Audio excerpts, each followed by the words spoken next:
Bonjour Isabelle Falconier. Bonjour. Alors vous êtes journaliste culturelle, on vous connaît comme chroniqueuse à l'hebdo, vous êtes passionnée par les livres, par les mots, vous êtes d'ailleurs présidente du Salon du Livre, et puis vous êtes aussi protestante, voilà, ça on le sait peut-être un petit peu moins. On vient de voir ce sujet avec Luther, Calvin. Qu'est-ce qui vous lie aujourd'hui à ces réformateurs d'hier? Mais tout, pour le meilleur et pour le pire. Vous êtes Luther et Calvin, vous? Les deux. Non, toute ma vie professionnelle se déroule depuis plus de 20 ans dans le monde du livre, de l'édition, de la littérature. Et effectivement que ce monde-là, cette scène de l'édition en Suisse romande doit tout à la Réforme. Celle de Luther, celle de Calvin, celle de Pierre Viret, Lausanne et Genève se sont construites une identité du livre avec la Réforme. Donc oui, sur un plan, je dirais, d'héritage intellectuel, d'héritage professionnel, je dois tout à cette nouvelle culture qui est arrivée avec la Réforme. D'un point de vue privé, oui, je revendique totalement, sans être croyante, une identité protestante. Par contre, quand je dis là, c'est qu'effectivement, ensuite, la manière dont peut-être la société et les familles ont interprété ce que devait être au quotidien le protestantisme n'a évidemment pas que des bons côtés. Et ça, j'imagine effectivement qu'on en parlera. Je pense que d'un point de vue psychologique, le catholicisme est bien meilleur pour le développement personnel, l'expression personnelle. Voilà. Et on posera la question. Voilà. Et effectivement, moi, ce que j'en garde aujourd'hui, c'est disons, une détestation du prêt-à-penser, une envie de penser par moi-même, envers et contre tout, un esprit de contradiction permanent et que je revendique. L'indépendance d'esprit. Bonjour Yvan Pictet. Bonjour. Vous êtes ancien associé senior de la Banque Pictet ici, ancien président de la place financière et puis aujourd'hui très, très investi dans la Fondation pour Genève. Alors, quand on s'appelle Pictet, votre famille est genevoise depuis 1474, je crois, active dans la banque depuis 1805, oui. Vous êtes un pur produit genevois, pur produit protestant aussi. Est-ce que c'est une identité imposée ou assumée? Pré-protestant. Hein, Pré-protestant, avant Calvin, vous étiez à Genève, voilà, absolument. Non, je pense que Pictet égale protestant, ça c'est une affirmation que pas nier. La tradition protestante de la famille Pictet est indéniable. Ma profession, vous avez souligné que j'avais été associé d'une banque, j'avais été président même de la place financière. Et il est indéniable que la prospérité de la place financière de Genève est étroitement liée à l'association de Genève avec la Réforme. Et qu'aujourd'hui encore, malgré la mondialisation, c'est encore le cas, les banques protestantes fleurissent davantage partout dans le monde que les banques qui ont une autre identité culturelle, plus que religieuse peut-être, parce que le protestantisme, c'est plutôt dans le cadre professionnel une culture qu'autre chose. On reviendra à ce rapport à l'argent typiquement protestant, mais vous, à titre individuel, en quoi est-ce que vous vous sentez protestant? Alors moi, écoutez, je suis croyant, je crois profondément croyant, mais vraiment un très piètre pratiquant. Je vais à l'église pour les grands événements. J'y vais pour écouter des orateurs, des précepteurs, des pasteurs des prédications. Des prédications justement qui m'intéressent. Je n'y vais pas par foi chrétienne. Je vous avouerai que j'ai une très grande foi en Dieu. J'ai un peu de difficulté avec son incarnation sur terre qu'est le Christ. Et c'est quelque chose de... Mais c'est très embarrassant parce que finalement, je ne me suis pas donné les moyens, si vous voulez, d'avoir ce sentiment à l'égard du Christ que j'ai à l'égard de Dieu, dans la mesure où je n'ai pratiquement plus lu les évangiles. Je m'excuse presque devant le pasteur. C'est le sentiment de culpabilité, vous voyez, on va directement passer à la... Elle n'est pas psychologue, elle est pasteur. Depuis la fin de mon instruction religieuse, pratiquement, je n'ai plus ouvert une Bible. Donc je ne peux pas, finalement... mais je ne ressens pas du tout... Autant, alors, Dieu, je lui parle pratiquement tous les jours, et je le sens vraiment en moi, et j'ai toujours ressenti en moi. Et autant, alors... la religion en tant que telle, le christianisme en tant que tel, j'ai un tout petit peu de peine. Caroline Je vous Acosta. trouve très pratiquant, moi, par contre. Quand je vous entends parler, je trouve que vous êtes beaucoup plus pratiquant que peut-être d'autres qui vont de manière plus systématique à l'église, mais vous avez une pratique quotidienne si vous priez quotidiennement, que vous parlez. Je vous présente alors Caroline Acosta. C'est très bien, le débat est lancé, c'est parfait. Vous êtes pasteur, justement, on l'aura compris, à l'église protestante de Genève, et vous êtes aussi comédienne. Alors ça, on le sait aussi si on vous regarde dans cette série web que vous avez créée avec votre mari, catholique, agnostique d'ailleurs, Victor. Ça s'appelle Ma femme est pasteur. Alors vous disiez, c'est effectivement assez protestant et assez pratiquant d'avoir cette relation directe à Dieu. C'est très protestant, ça. Mais oui, au fond, parce que justement, c'est bien une des ouvertures de la Réforme que d'avoir donné cet accès direct à tous les croyants, de pouvoir lire les Écritures soi-même, en conscience, de pouvoir l'échanger avec d'autres, mais surtout d'avoir une relation directe avec Dieu. Donc oui, c'est en fait très protestant. Vous, alors, Caroline Acosta, évidemment, en tant que pasteur, vous assumez votre identité protestante, j'imagine, mais qu'est-ce qui vous parle le plus dans le protestantisme? En quoi est-ce que vous vous sentez véritablement protestant? Alors moi, ce qui me touche le plus chez les réformateurs et surtout Martin Luther, puisqu'on a l'occasion de le fêter cette année, c'est vraiment cette démarche de retour aux sources, en fait, qui pour moi me touche le plus. C'est-à-dire, voilà, il y avait cette religiosité ambiante avec tout un tas de visions construites, en fait, et puis d'avoir eu cet élan de revenir à l'essentiel, mais au fond, qu'est-ce qu'il y a dans cette parole? Quelle est la vie spirituelle dont j'ai besoin dans mon temps? Et d'essayer de la rendre aux gens pour qu'ils puissent la comprendre, la saisir et puis être plus aimants. Enfin, Luther est vraiment à la recherche de ce Dieu d'amour et de miséricorde. Et donc, il va rechercher ça et c'est ce qu'on trouve en fait dans la parole. On dit alors que le protestantisme est très divers, mais alors vous avez tous un point commun, vous avez tous épousé un catholique, ou une catholique en l'occurrence. Je me suis demandé, qu'est-ce que vos conjoints disent de vous? Est-ce qu'ils vous trouvent très protestante, par exemple, votre mari, Isabelle Falconier, votre compagnon? Il est ravi, je suis sa première protestante, effectivement. Mon compagnon Christophe Passer est fribourgeois catholique. Alors il a le syndrome, dans le fond, du fribourgeois catholique arrivé en terre protestante et qui effectivement est heureux de pouvoir plaquer sur nos comportements réciproques toutes les lectures culturelles qu'il peut en faire. Il suffit évidemment que je boive pas mon verre de vin avec lui pour qu'il me lance « ne fais pas ta protestante ». Alors ceci dit, ça peut c'est vraiment induire... positif alors. Voilà. Alors, c'est une manière de pouvoir en plaisanter. Ensuite, évidemment que ça induit aussi, malgré tout, des visions de la vie un peu différentes. On le sait bien en termes de ne serait-ce que le pardon, le pouvoir, une faute avouée à moitié pardonnée. Voilà, quand un mari catholique avoue quelque chose, il a l'impression que c'est déjà effacé, alors que pour un protestant, l'aveu, c'est là que tout commence, voilà, et que les ennuis démarrent. Donc effectivement, nous en jouons, nous nous amusons de cela, et nous aimons comparer nos visions de la vie, d'autant que moi, j'adore... Alors, le christianisme a fait l'histoire européenne. J'adore entrer dans des églises, je pense qu'il manque aujourd'hui des tas de choses au protestantisme d'un point de vue symbolique. Dans toutes les églises, je m'arrête devant les Vierges Marie, je mets des cierges. J'adore entrer dans des églises. J'ai un besoin de spiritualité très fort, tout en ne croyant pas forcément à cette interprétation-là de la transcendance.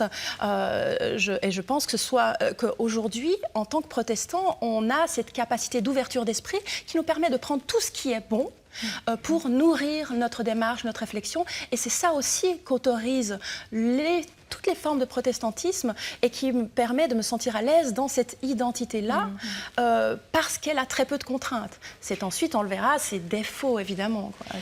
Caroline Acosta, je le disais en introduction, vous produisez donc une web-série avec votre mari. Vous êtes Clara dans cette série, une femme pasteur dans le canton de Vaud. C'est juste, c'est pas très bien situé, mais voilà, c'est ça. Et votre mari qui est catholique, on l'a dit aussi. Je vous propose juste, parce que ça joue vraiment sur les clichés, j'aimerais qu'on y revienne un peu plus en détail. Et ça joue là-dessus, sur les clichés justement. Je vous propose d'en voir un bref extrait, on en parle juste après. Thomas, consentez-vous à prendre pour épouse Clara, ici présente? Moi, je suis tombé amoureux d'une fille qui voulait être Beyoncé, qui avait un petit job dans un resto thaï, qui partait en voyage au bout du monde, avec des idées plutôt socialistes, voire communistes. Mais bon, de là à... Vous êtes ici accueillis tels que vous êtes, précédés par la présence de Dieu qui est Père, Fils et Esprit Saint. Amen. À penser qu'un jour, je coucherai avec Dieu? Vous avez traumatisé votre mari, Caroline Acosta. Il se retrouve, on ne le voit pas dans la séquence parce qu'on a dû faire court, mais il se retrouve le samedi soir au lit avec une femme qui prépare sa prédique pour le lendemain. Sa prédication, c'est l'enfer. Enfin, l'austérité, là, c'est quelque chose sur lequel vous travaillez aussi comme cliché dans cette série. Alors dans la série, oui, parce qu'il y a effectivement la vision de l'austérité calviniste qui nous habite, enfin qui habite cette tradition, mais on essaie un petit peu de jouer avec ces images pour en sortir, parce qu'on vit au XXIe siècle, parce que ma génération, je suis une trentenaire, il y en a encore plein derrière qui arrivent, on vit dans un monde qui a dépassé ce monde de cette tradition, cet héritage qui est là, qui est important, qu'on célèbre cette année, mais c'est vrai qu'on vit dans un monde numérique, on vit dans une vision, une fenêtre sur le monde qui est extraordinaire, donc j'avais besoin de dépoussiérer un petit peu ça, et mon mari catholique agnostique m'aide énormément. Non, il fait de moi la pasteur que je suis, je le dis toujours, parce qu'il y a des gens qui se disent « Ah, mais vous êtes quand même pasteur, alors votre mari, il n'est pas croyant. » Mais mon mari a la chance de ma vie, parce qu'il me permet de comprendre le monde dans lequel je vis, d'être toujours en débat et en ouverture. Confrontation permanente, enfin confrontation douce, permanente. C'est ça, il me laisse pas dormir tranquille ou me reposer sur mes lauriers, mais justement cet esprit critique. La remise en question permanente. Exactement, voilà. Cette question de l'austérité, Yvan Pictet, c'est vrai que c'est quelque chose qui colle aussi aux banques, alors, hein, mais la sobriété, et ça, vous disiez quelque chose qui est plutôt positif dans le milieu bancaire, et un peu en décalage avec ce qu'on voit actuellement. L'austérité, pour vous, c'est rarement vu comme positif, mais vous l'interprétez comment ? L'austérité, je ne sais pas très bien ce que ça veut dire, parce que finalement... ça veut souvent dire rabat-joie. Ce sont les comportements des gens peuvent être très différents. Mais je pense que dans le cadre, puisqu'on parlait de nos conjoints, eh bien, ma femme qui vient d'une famille très catholique, puisqu'elle a une sœur qui est même mère supérieure d'un ordre religieux, moi-même étant d'une famille très protestante, il y a eu... un grand Bénédicte Pictet, 17e, qui était un des grands pasteurs de Genève. J'ai un frère qui est pasteur actuellement. Vous en avez à chaque génération. Donc, mais personnellement, je suis très peu, comme je l'ai dit tout à l'heure, marqué par la religion au jour le jour. Et je dirais que c'est ma femme qui...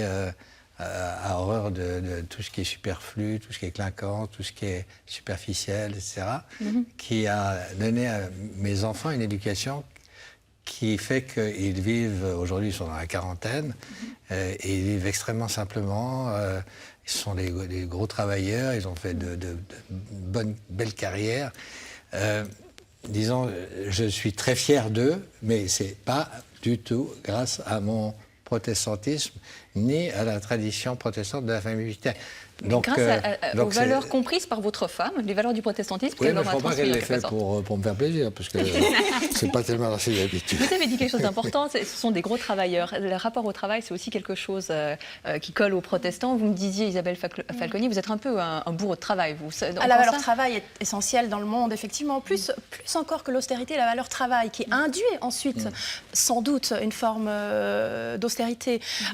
Bien sûr, il y a des oppositions claires, plaisir versus travail, sobriété versus ivresse, au point qu'effectivement, sans doute qu'un des défauts du protestantisme, c'est d'avoir rejeté toutes les formes d'exutoire par le plaisir, par l'excès. Le carnaval, on le sait, c'est typiquement ce genre de rituels qui font du bien dans une société et qui ont clivé ensuite les différents cantons de Suisse romande et qui ensuite font peut-être aussi des chocs culturels au sein des familles et des communautés. Le travail, c'est très bien, mais effectivement, ensuite, il faut se remettre en question. D'où est-ce qu'on tient son identité ? Qu'est-ce qui est culturel, qu'est-ce qui est religieux, ce sont voilà, encore une fois, des choses qu'il faut remettre en question et se demander d'où on tient ça, quoi. Oui. Et le rapport à l'argent, c'est la tradition familiale aussi. Le bon cliché, bien sûr. Oui, évidemment. Mais vous êtes là pour en parler. Donc, ce rapport à l'argent, vous me disiez quand même que les banques protestantes fructifient, enfin, se portent bien mieux que les autres. Pourquoi ? Écoutez, une des rares choses que je connais disons, de mon instruction religieuse, c'était la parabole des talents, où finalement le rôle de l'individu, du chrétien, c'est finalement de faire fructifier son bien et Et dans cette parabole, eh bien, je crois que le maître, quand il revient, punit celui qui ne l'a pas fait fructifier. Donc, finalement, tout dépend bien sûr de ce qu'on fait ensuite de ce fruit, du travail, de cette richesse créée, etc. Et je pense que là, il y a la question aussi, bien sûr, de la redistribution.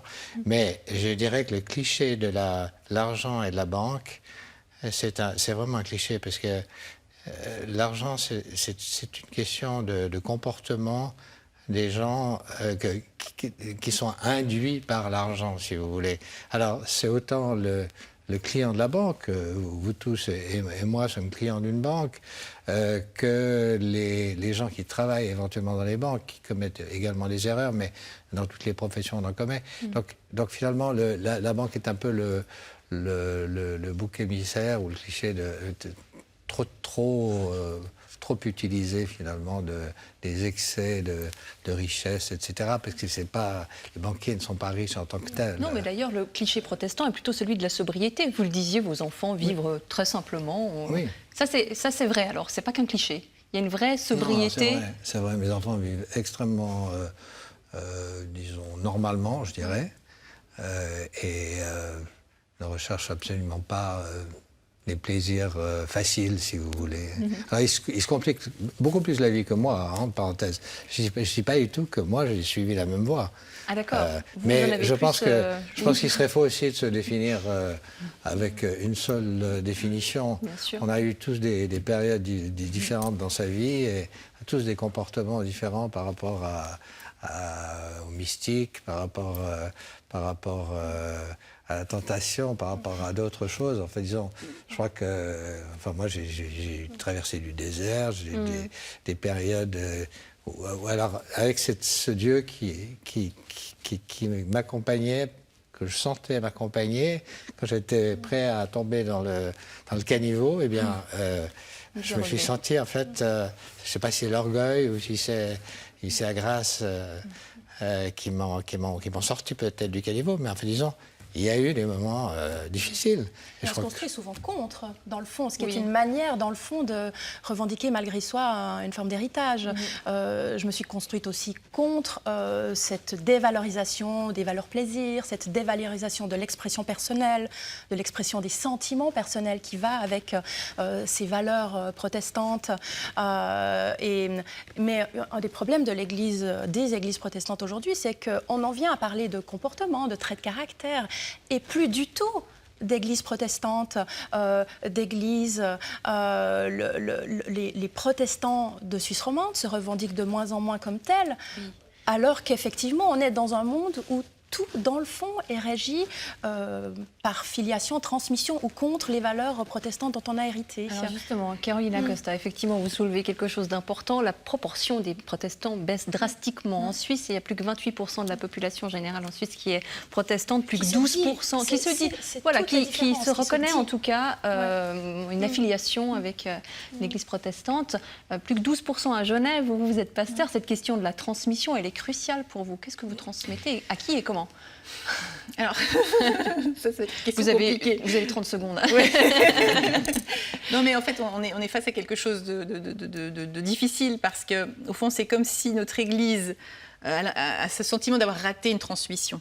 Alors, il n'y a pas, je pense, à chercher de coupable, mais peut-être qu'il y a une transmission à un moment donné qui est trop lourde. Enfin, vous voyez, le paysage que vous dressez un peu du protestant, je me rends compte que c'est quand même très calviniste et très genevois. Moi, déjà, ma mère est danoise, mon père est italien, donc je suis déjà d'autres cultures et je ne ressens pas du tout ce poids. Donc moi, je suis rentrée dans l'église avec beaucoup de légèreté, et puis ça m'anime, et voilà. Pourtant, c'est le protestant de vaudoise qui vous parle. Oui, excusez-moi, mais oui, non, mais on sent quand même cette image dans le même. Oui, c'est ça, oui. Qui est censé être un protestantisme plus bernois que calviniste. Mais en tout cas, on sent qu'il y a une espèce d'imprégnation là, et je pense que notre tradition disons réformée ici en Suisse romande, calviniste, c'est beaucoup accentué sur la transmission par génération. Mais ça, c'est en fait une vision très juive, en réalité, parce que c'est une manière de transmettre la religion de cette manière. Or, ça ne marche pas. Enfin, visiblement, ça ne marche pas très bien, on va dire plutôt. Et je pense que c'est pour ça que je crois qu'aujourd'hui, la meilleure manière d'y retourner, c'est de revenir à cette spiritualité. Parce que alors là, par contre, je pense qu'on est dans un moment vraiment de bouleversement majeur vraiment au niveau mondial, où il y a un besoin de spiritualité plus profond. Et je pense que notre renouveau ne pourra revenir qu'en allant vers ça. Alors bien sûr, il y a un travail à faire avec les enfants, avec les générations, mais il y a comme une espèce de coupure. Et beaucoup de gens, j'entends beaucoup de gens dans notre Église dire, mais en fait, il y a eu une rupture parce qu'on s'est peut-être trop attaché à transmettre une tradition et on a perdu la nourriture spirituelle qui était là.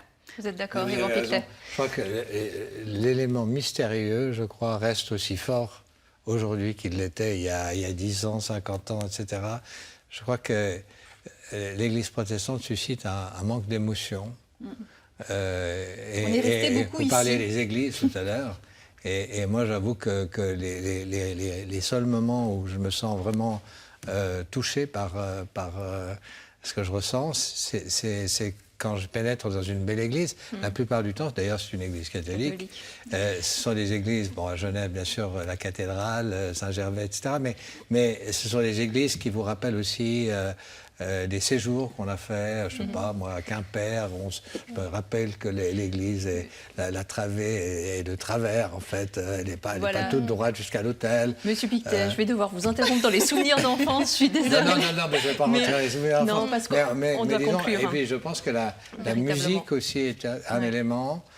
Voilà, prenez des notes, Carolina Costa, sur Mais les c'est vrai choses à qu'on faire. rêve tous de retrouver une cathédrale à Genève avec un peu de recueillement possible.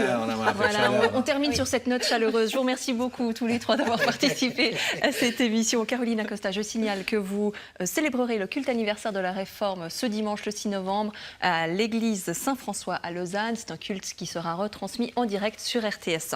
Et si vous souhaitez réagir à cette émission, vous pouvez le faire en nous écrivant à l'adresse fautpascroire@rts.ch ou alors en postant un message sur notre page Facebook.